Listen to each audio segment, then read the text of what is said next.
Hello, we are UATV. I'm Henry Keane and welcome to the show. Today we had a chance to talk to a YouTuber with almost 1 million followers and a military observer, Denys Davydov. Hello, Denys. Thank you so very much for joining. Hello, thanks for having me. First things first, let's talk about recently escalated nuclear rhetoric, whatever that means. Putin's Pokrovsk and Poseidon, Trump's nuclear submarines off the coast of Russia.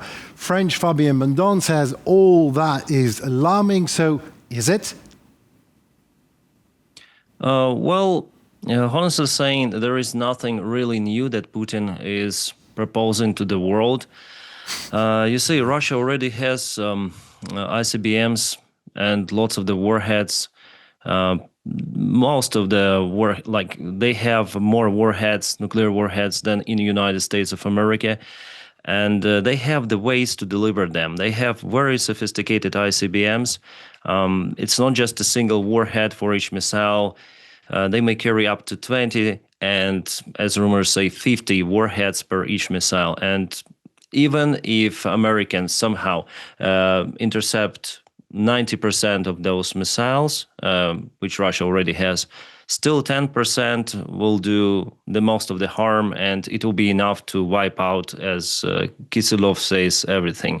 So I honestly don't know why Putin develops this Burevestnik or Poseidon missiles or torpedoes, because there is nothing new. Russia already has those capabilities to demolish entire world, maybe even several times, as well as the United States of America.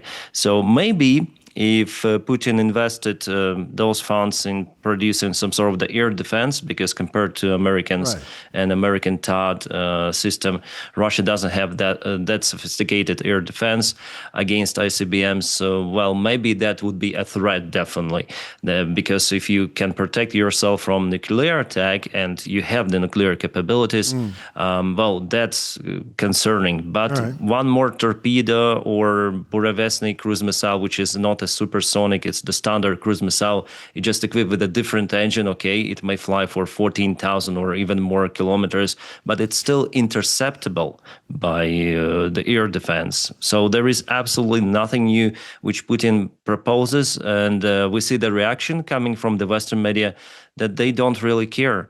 But Putin continued to talk about it, maybe just for his internal audience, because actually what matters is not the nuclear capabilities of the country, but the fact that if Putin really wants to try it out. And judging on what we know about Putin, he is not willing to do it. He likes his current state, his current life and everything. I give just a very low percent that Putin somehow may use his current nuclear capabilities, which are more than enough.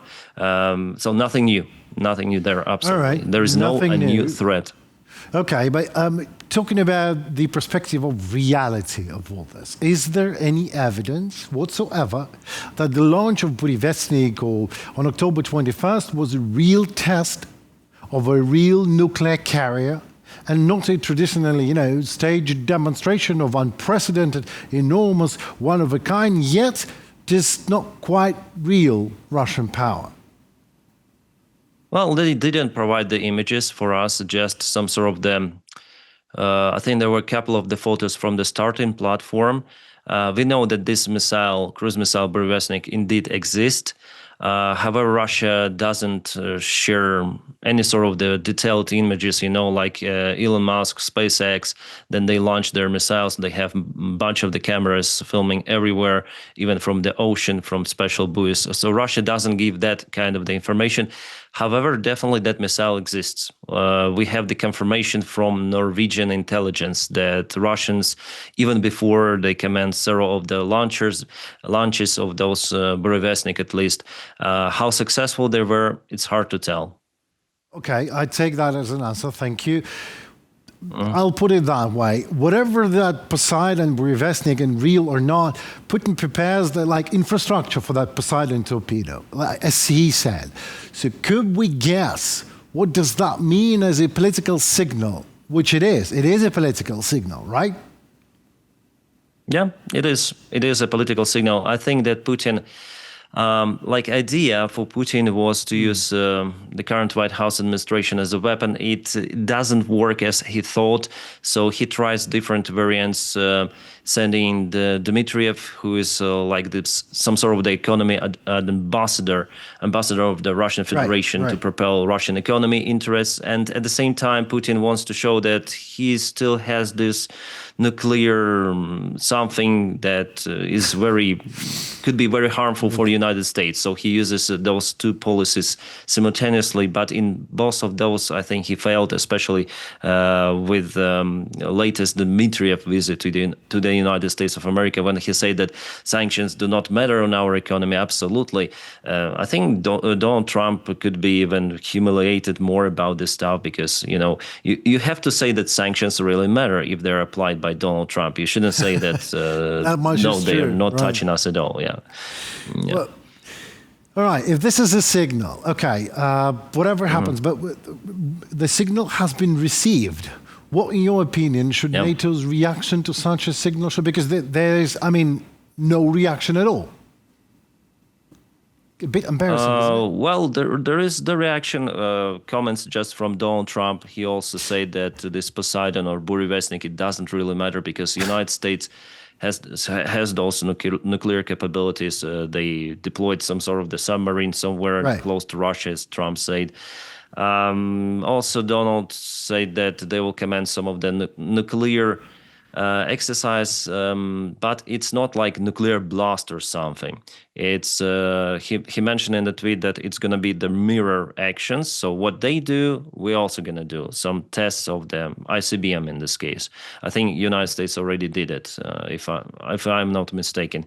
But Russia understood it as more escalation, and yesterday at the security meeting in Moscow, it was the proposal of Belousov, Minister of Defense of Russia, to start the real nuclear exercise somewhere in Novaya Zemlya, northern Russia, where they might actually explode the real nuclear bomb for a very, very long time. Those nuclear tests were cancelled, forbidden, but now Russia, it seems like they want to return and even blown up the real bomb to really show their seriousness. Well, we'll see. We'll see what might happen in this case. Well, let's what the reaction could be. And what do you think the reaction will be? Because, talks, it could be just nothing. Talks until it happens, until Russia actually will be then the first one to actually test the nuclear bomb since, 1992 or 1996, whatever that was. I might be mistaken in dates, but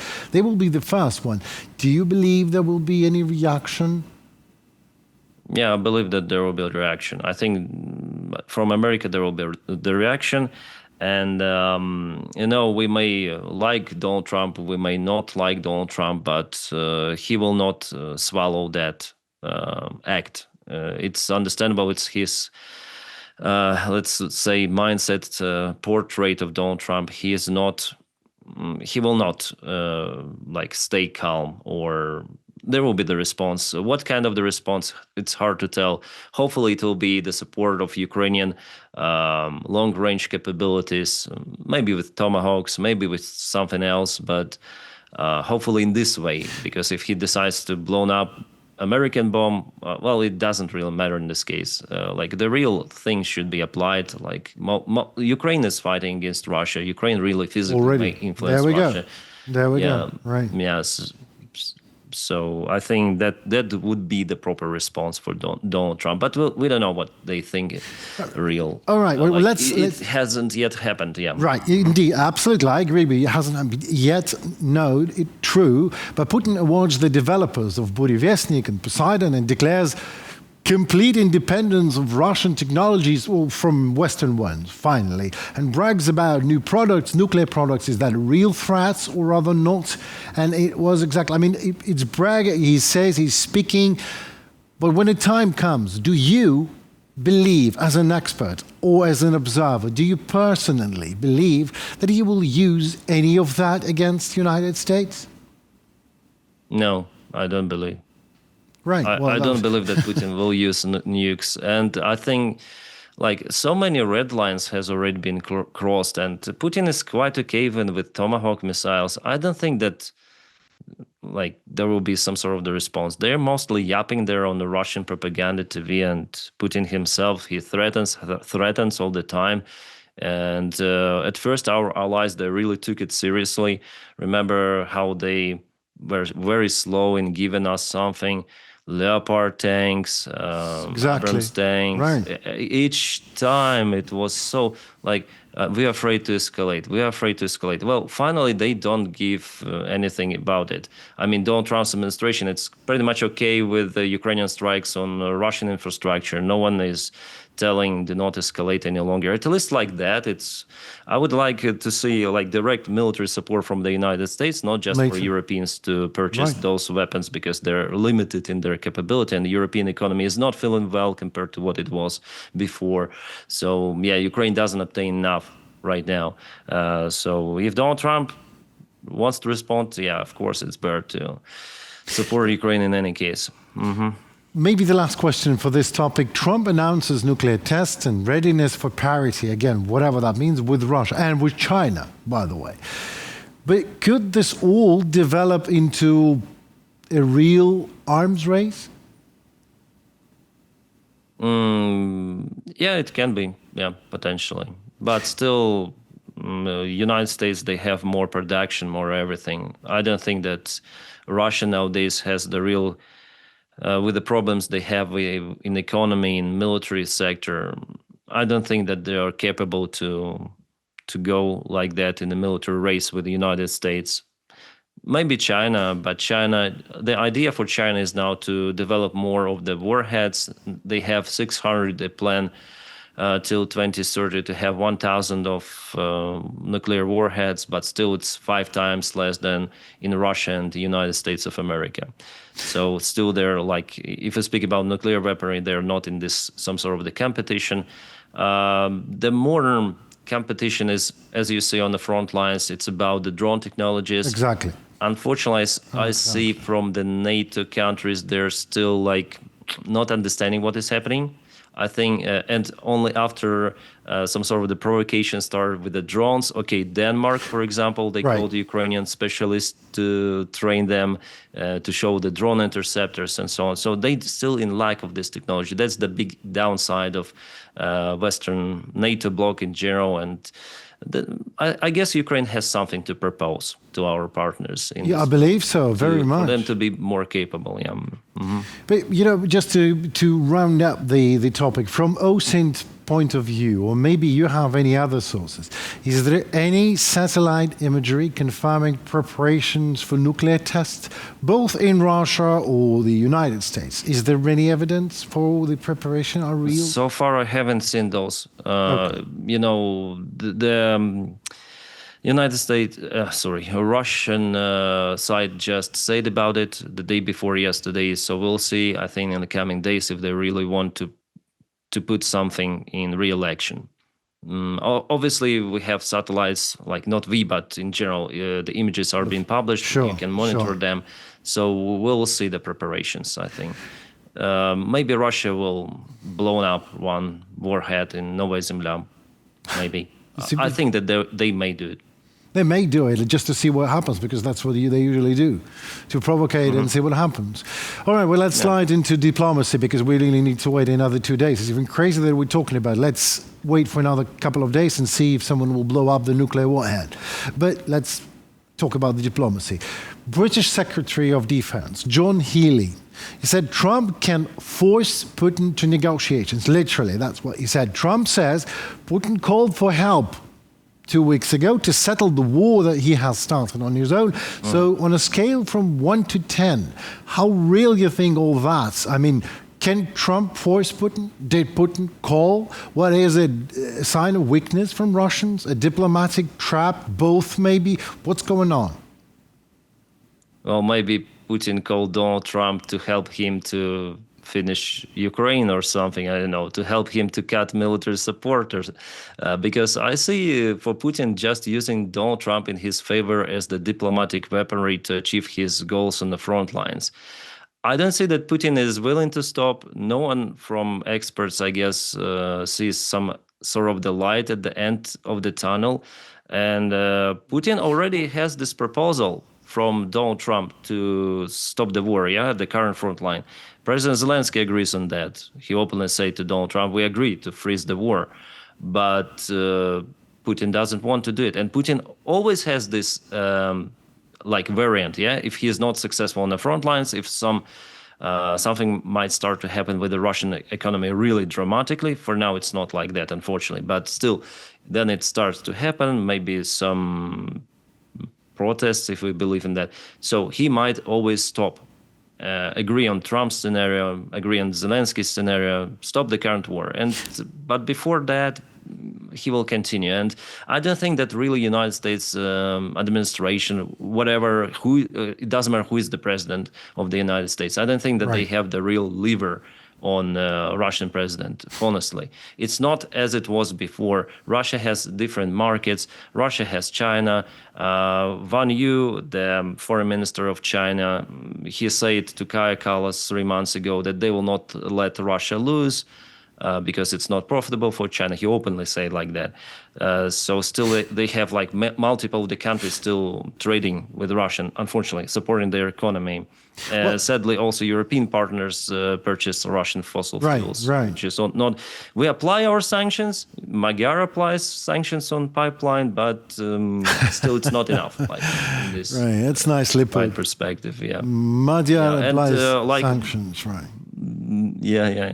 But, after all, Russia has, they will be declined. Like there will be. The problems are mounting. I agree, Denys. Mm-hmm. But, I mean, you said no experts believe that Putin wants to stop this war. Yes, I'm with you. But some still say that, some see it the other way, that the Kremlin is preparing some sort of a negotiation framework. Let's put it that way, with all these, Russian info throw-ins and propaganda throw-ups, can maybe OSINT analysts verify the reliability of these political rumors? Is anything telling us about upcoming negotiations or not? Well, about negotiations, I heard that Russians, they split the topic for example, they want to discuss separately Ukrainian children which were kidnapped, prisoners of war, and some other humanitarian aspects that they're not even touching the territory question. And they split those topics. It means that they want to negotiate for negotiations and to make it as long as possible, to show to Donald Trump also maybe that they are negotiating about something. Yeah, that's they want negotiations just to continue the war. That's it. All right. Oral negotiation. All right. That's my opinion, judging on everything. Well, that's we share the same opinion. But let's say the ceasefire is now, tomorrow, okay? Do you believe that after such a ceasefire, a new round of war with Russia, a new escalation is inevitable? With the current Russian regime, yes. Right. I think the only way to stop this war is to get rid of the Russian regime. And unfortunately, with the current Russian president, at least, and with his circle, the war will continue. It's my opinion again. Right. And Putin has his own ambitions. He tells about it openly. I don't understand why people do not came out with their own opinion or somehow try to interpret the Putin's word in different way. He says it openly. He says about historical parallels that Ukraine is the fake state which was created by Lenin. It is Russia. We are the same nation. And so he wants to achieve it. It's his program built in. He has this narrative and he will do it. And he will use other excuses as expansion of NATO. Sure. Well, maybe he believes in that too. He's ex-KGB guy and who was threatened by NATO before. So maybe he believes in this, some sort of the expansion, and he really takes it seriously. I don't know. But his main idea is to unite, not unite, but erase Ukraine. Exactly. Uniting people and those who disagree, okay, let's get rid of them. let them live in other countries, or let's put them to some camps. And those who would like to accept Russian peace, okay, they will be Russians. That's what they do in occupied territories, put in Russian history books. Like totally Russians. They grow up Russians there. Right. Well, anyone who wants to see what Russian peace looks like should go to Mariupol and spend some time in Bucha and see what happens then. But let's talk about the grim reality, about what's going on the front line, Denys. I'm a news anchor, as you can see. And every day I see those reports from General Staff. That's my job, to translate them to American audience, to British audience. These reports say, over the past 24 hours, more than 1,000 occupiers were eliminated. So quite a stable trend these days, I see. But Russians care not for any life, including their own. That much we do know. But what about us, Ukraine? The Pokrovsk direction, I mean. How are we doing there, Denys? Well, honestly, not that good. Especially for the news coming the day before yesterday. Well, yesterday there were good news. It seems like Ukraine wants to expand the bottleneck for withdrawal of the Ukrainian forces. Unfortunately, we cannot do, like our army cannot hold those two settlements for long. I expect it in the coming weeks maximum. It's going to be taken by enemy. It was evident even 1 year ago that Pokrovsk will be taken by Russia. They just spare lots of the forces. Let's be honest, Russia has the big army. They have big resources. Their economy is big. North Korea supports Russia with more artillery shells than entire West supplied to Ukraine. So unfortunately, it's like that. Ukraine still is alone, mainly alone, with at least with manpower against this advance. And I'm still surprised how our guys can defend and how they let Russia propel that slowly and sometimes even counterattack.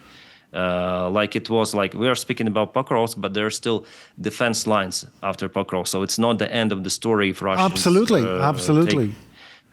And how we are still I mean, our guys of Ukrainian armed forces are still holding this Pokrovsk.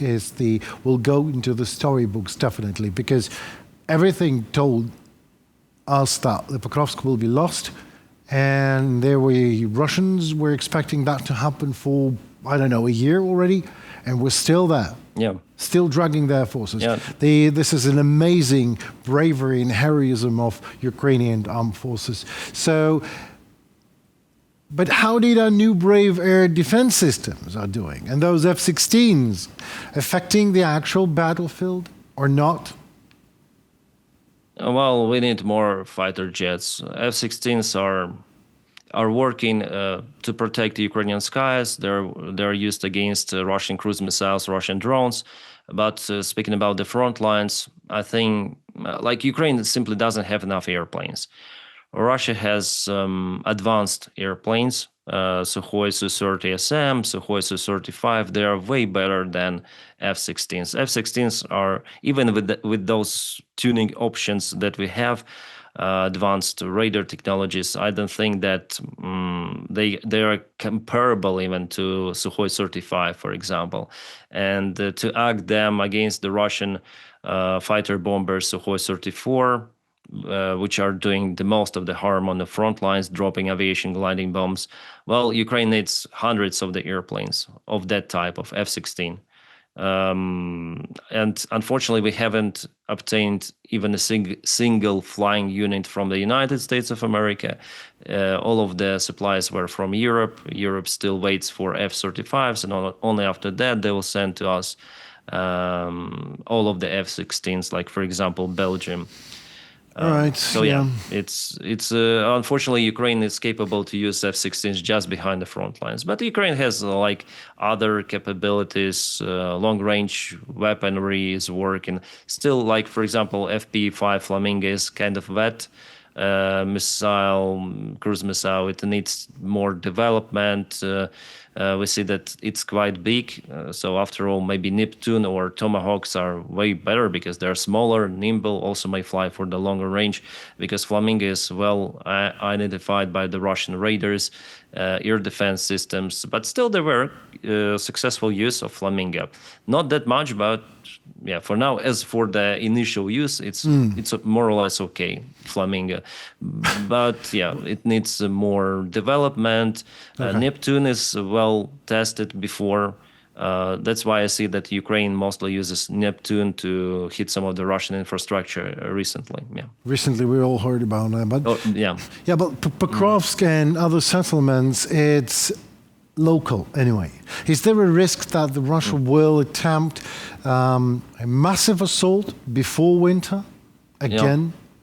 Yeah. Well, they tried. You see, north from Pokrovsk, there is the Dobrapilya direction. The Russians already break through. It was a very big threat for Ukraine, actually, bigger than Pokrovsk. In August this year, they broke through to Zoloty Kolodets and actually crossed the Ukrainian main defense line in a single point. And it was the threat for entire region, for Slavyansk, Kramatorsk, Drushkivka, and Konstantinovka. Well, luckily Ukraine reacted. I was really surprised with our Ukrainian military command. It happens rarely, but it happened at the proper time. They deployed our guys from the 1st Azov Corps, 33rd Assault Brigade, and 95th. They were very capable in cutting Russian south, and I guess nowadays it's like the finishing of the presence of the Russian troops in that region. So from the great success of Russian attack, they miserably failed there, and Ukraine really showed that it can still react very fast. So yeah, I would like to see that reaction also for Pokrovsk, at least with the fast withdrawal of Ukrainian troops, because there are risks now for Ukrainian armed forces, unfortunately, in this pocket. Well, yesterday I saw some of the good news coming. As I say to you, Ukraine tries to widen up the bottleneck to withdraw the forces, but just to withdraw, it's the most, for now in Pokrovsk, it's the most profitable scenario for Ukraine.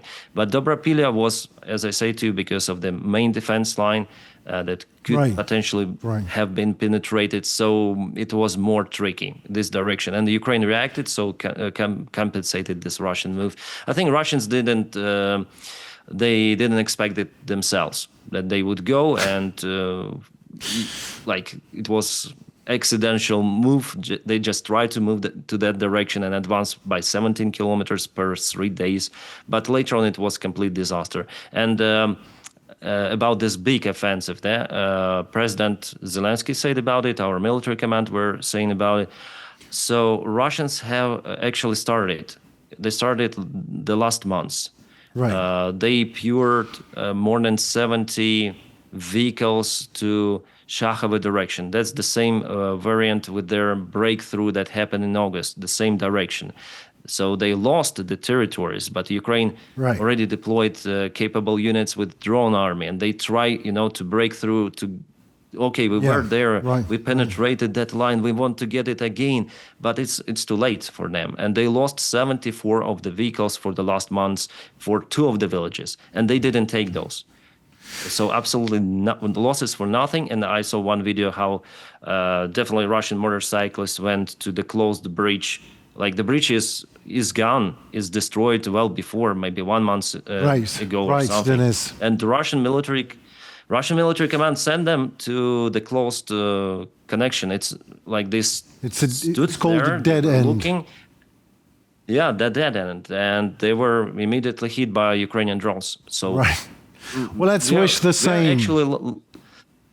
We're actually, to be honest, lucky with this kind of competent Russian military command. Sometimes it's crazy what they do, and we might touch on. Yeah, I mean, don't get me wrong. Let's use their mistakes and turn it into their own abuse. That's what they cost to us. So, Denys, thank you so very much for your time and for your expertise. I had a lot of questions. We're just running out of time, but I would love to ask them again anytime soon. Yeah, I hope it's not the last time we meet. No, hopefully not. Thank you for having me today. Thank you. Goodbye. Well, that's it. We are UATV. I am Henry Keane. Just talked to Denys Davydov, a YouTuber with almost 1 million followers, a military observer. So thank you so very much and stay tuned for us. Thank you. Goodbye. Subscribe to UATV English and stay updated on the most important events, top news from Ukraine and all over the world, in-depth analysis, exclusive reports and interviews, all on hand in our channel. Join our community of viewers and stay tuned.